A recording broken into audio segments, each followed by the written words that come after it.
top of our subflooring, and this threshold was 11 inches. It's too tall for one step. So what we did is we broke this down into 5.5-inch step.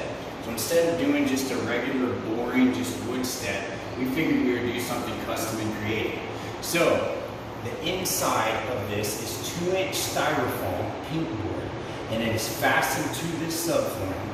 And then we took and wrapped that in wire, and then we put a scratch coat on here. And what that means is it's a coat of mortar that allows this top coat to have something to bite to. So this top coat is what they call vertical concrete.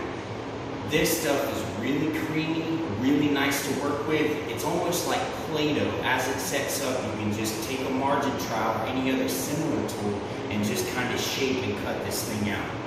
So this has been done, it's cured, it's sat here for a few days. So now we're gonna start coloring. And we're gonna show you exactly how we do that. Okay, so we are out here with the paints that we are gonna use.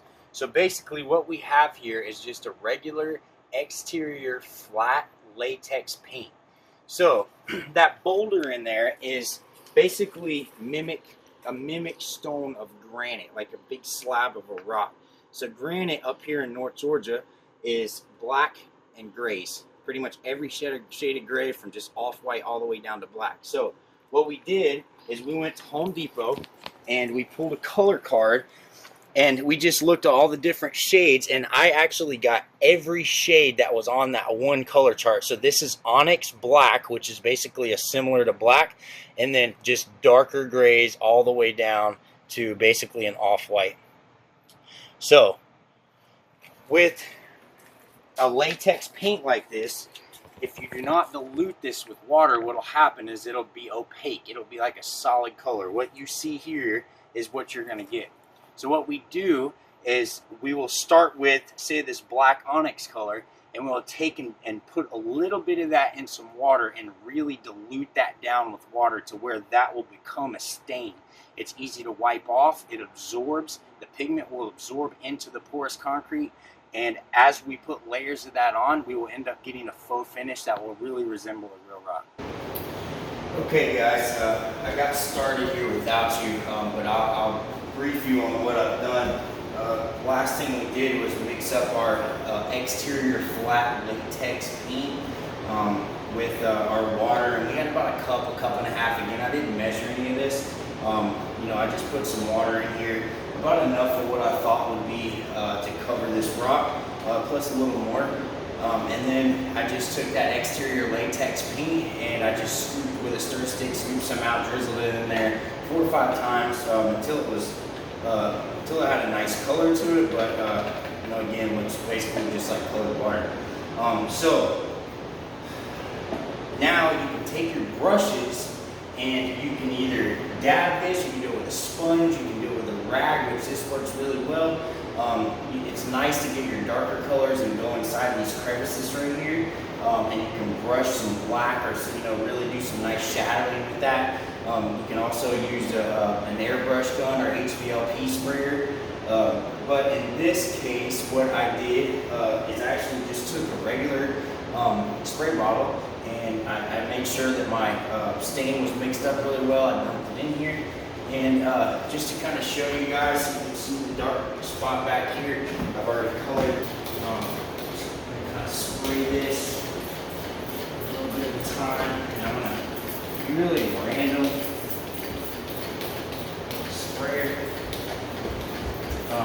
When you spray this on a mist, you know, obviously it mists, so it's going to have like a half moon. So I really try and turn my sprayer different colors, and you got to watch your drip marks here. Okay, so I'm going to take this rag, I'm going to go through here and really dab and move this stuff around, maybe even wipe some of the drips.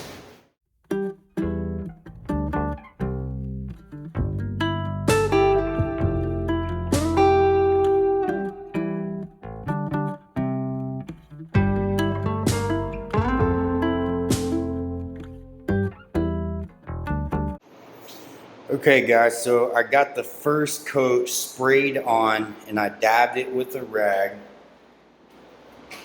Here is kind of the face of the rock, and you can see how spraying it on is going to put material heavier in other places and lighter in others. And then by taking this rag, just this rag here, it's going to start absorbing some of the stain. And then if you get any drip spots or something you don't like, you can, since it has material on there, you can darken it up. Like some of this back here. I'm going to spray more colors on. I just like, see those little drip marks right there? I don't really like that. So as you can see, since this rag already has some of the stain on it, I can kind of hide that pretty nicely. But I think this is looking cool, and it's only just one coat. I started with our darkest gray. Onyx was basically like an off black color, and then I started with a dark gray, and now I'm going to get into this. This is a lighter gray. Just so everybody knows, you can kind of see some of this black tape right here. I basically masked off all of this sheetrock and all of this subflooring with concrete, even though it's not going to be getting any more moisture in it. We still don't want this concrete, the moisture from it, to directly touch any of this stuff that can absorb moisture and cause mildew or mold or rot or any of that. So make sure that my product is shaken up really well.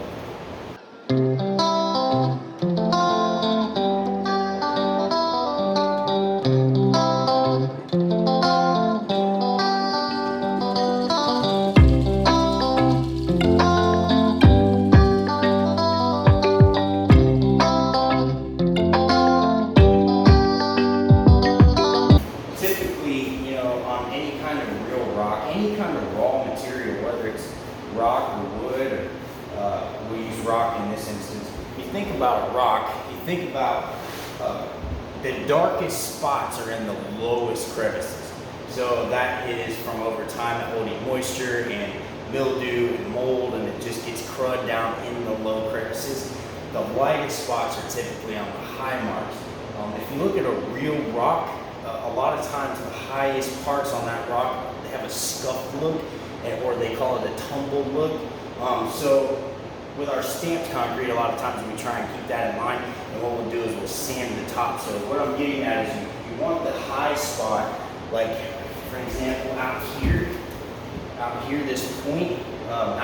this point, these are always going to be lighter on real rocks than deep up in here in these crevices. So just want to keep that in mind when you're trying to faux color or something. Okay, it's pretty good. You go back through here quickly, dab some of this, especially out here. You're basically, a lot of people think you have to be an artist to do stuff like this. I'm not. I can tell you for sure I'm not an artist. What I do is I try and keep in mind what something natural would look like. If you do that, what would a real rock look like? What I actually did to do this rock is I went to our local rock yard and I took pictures of rocks similar to this, 5 or 6 inches tall, chiseled, broken edge. And I came back here and I sat right there and I set my pictures up and I scrolled through them as I was shaping this. So I'm gonna just kind of whiten these spots.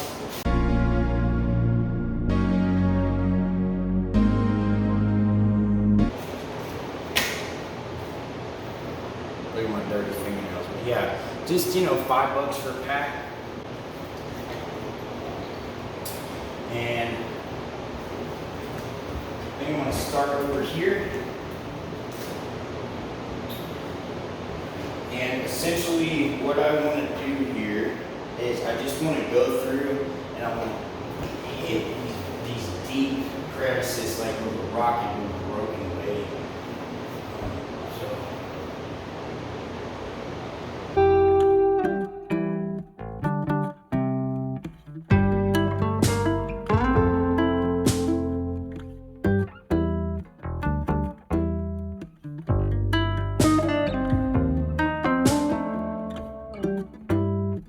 Alright, So we got these colored, we got all the black that's deep in there. Let me show you guys here. All right, we got all this colored. We got the black. You can tell here that we put it up in those crevices. We are taking sandpaper, really fine grit. This being watered down latex paint. It comes off pretty easily.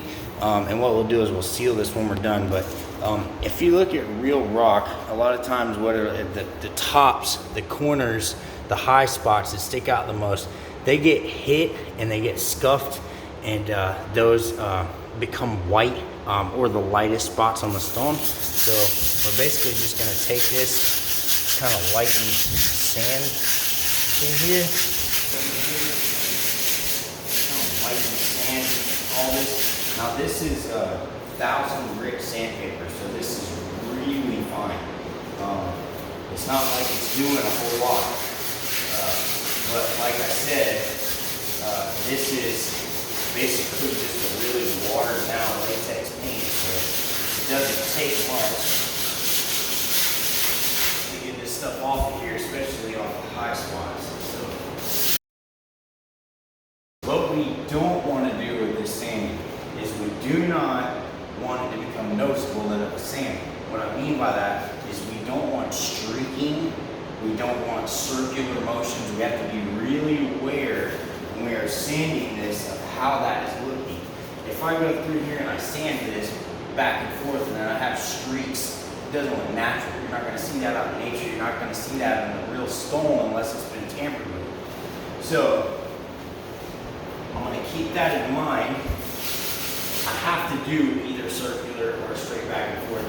But I'm just saying you want to be mindful of what you're doing. So I'm choosing to do circular, but I'm making sure a lot of this has to do with, for one, the grit of my sandpaper. If I go in here with a 100 or 200 or 240 sandpaper, it is going to just really take this off, and it's going to also scuff it more so than we want to.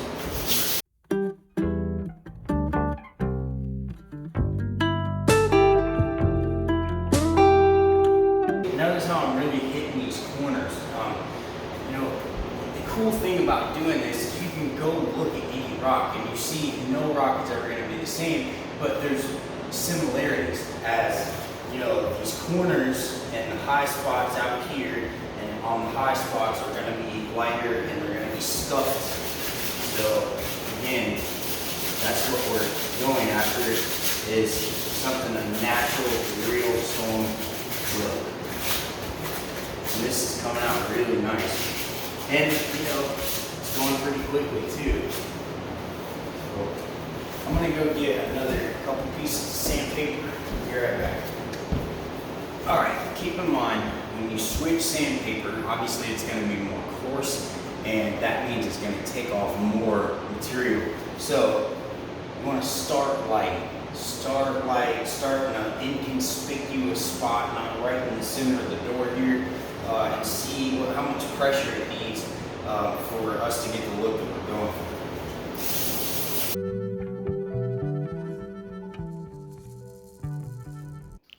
for. Okay guys, so we have our rock now colored, and our last step was putting a sealer on this. The sealer will protect this from any kind of spills. It'll make it easy to clean. And you know, it also brings out all the variations in colors that we used.